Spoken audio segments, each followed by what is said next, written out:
I've been traveling across the country for over a year now, and now I'm moving to Miami, and it is the most bittersweet, sad thing because I've been living with my sister in her house and the roommates for about 2 months and some change now, and it was the saddest thing because I really bonded with the people there, the roommates, and my sister. And it's sad because I'm leaving them. I'll miss them a lot. And I haven't been able to really talk to my sister much for over 10 years now. So it was really sad because after I went to college and she went to college, we really didn't have much time to bond or spend time together. And I think we drifted apart due to work and whatnot. And thanks to my remote job, that's changed. I've been able to spend time and really deepen our relationship again. It's very heartwarming, and words are hard to describe how it feels. But I've been so grateful for it, and it's just been a breath of fresh air, a surprise, and a blessing. So I told her that while we definitely will both miss each other, like if it wasn't for my idea to travel and all this stuff, I wouldn't have had that opportunity to deepen that relationship in the first place. So it's a bit of a catch-22, but I love it. I love the fact that we were able to do this. I was really sad leaving, and even as I drove to Miami and I arrived in Miami, I was still thinking back to it. And she sent me a text that kind of helped me feel better the next morning, which was just that I would definitely be missed by everyone, but she will see me soon, and she's sure that I will have a lot of fun in my adventures. And I think that just kind of put some closure there, and she's right, because I was so focused on all the memories that were made that I will miss. I mean, I saw some crazy things for the first time and some awesome things. I experienced my first hurricane there. I saw a SWAT team raid a house nearby when I went on a walk. Very Florida thing, I guess. I saw a lot of palm trees, and I got introduced to some of my sister's friends, and we bonded there, and I was just so happy to see her doing well, and she's gonna rock it. She's very independent, and I saw how she's just operating and happy and doing well on her own. She has her own life, and she's busy with her own life. So it reminded me that they're gonna be fine without me. They're very independent people already, so it's not like they need me there as support. And it was just a reminder of that, like, hey, don't worry, they're gonna be fine without me. But also, you have your own life goals. You want to travel the whole country.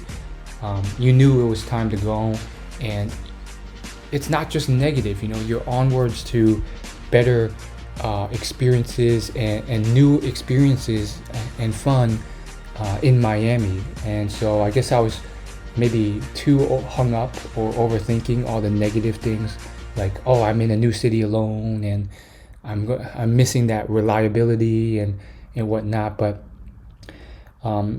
it's a door for new opportunities, and I think a part of me knew from the start that this was just a visit, and this was her life, and now I'm on to my own life. And she stays in an area that she likes a lot. For me, it's a bit too slow paced for me, and I'm ready to experience new things. And while a part of me, wishes I could stay there forever because of that reliability and consistency, even if I were, change is gonna happen, and I saw a lot of change. Roommates come in and out of the house. I saw even the house they're leasing, that lease is gonna end by the end of this year. So even that's gonna change. So even in that life, things change. That's life. Nothing stays the same forever.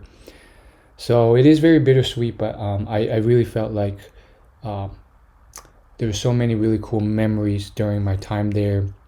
and I'm glad I stayed as long as I did in a way because I saw some really cool things. We went to a Halloween party, and there was um, a lot of cool people I met there, co-workers of hers and employees of hers, and uh, they even the party even got so crazy that they went to some of the neighbors, and one of the neighbors was an old lady, and she was kind of wild and open, and they were like, "Oh, you should come over," and we invited the old lady to the party as well, and she started dancing, and it was just an interesting set of experiences that I would not have had if I just stayed in my hometown. In fact, I would often just skip Halloween and skip going out anywhere to a pool or anything back when I was in my hometown before I went on this travel adventure, just because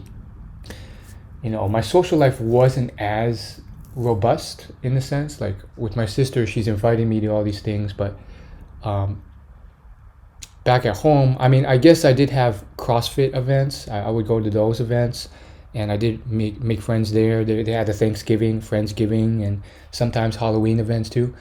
Um, it was just it's just there's just so many more interesting experiences that happen when I traveled. Not as much as I pictured in my mind. Like some days are pretty mundane, but every now and then there is still more, and it is still surprising and amazing, and much more along the lines of like what I hope to get out of this.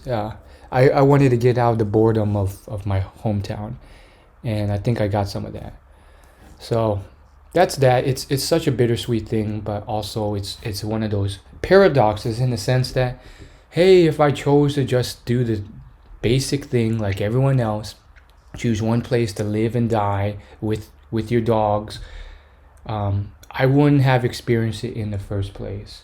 So maybe I'm going a little too far with this analogy, but there's that quote where it's better to have loved and lost than to never love at all. Um, in this case, it's not romance; it's more just friendships and so forth. But um, yeah, I think it's not a goodbye. It is a see you soon.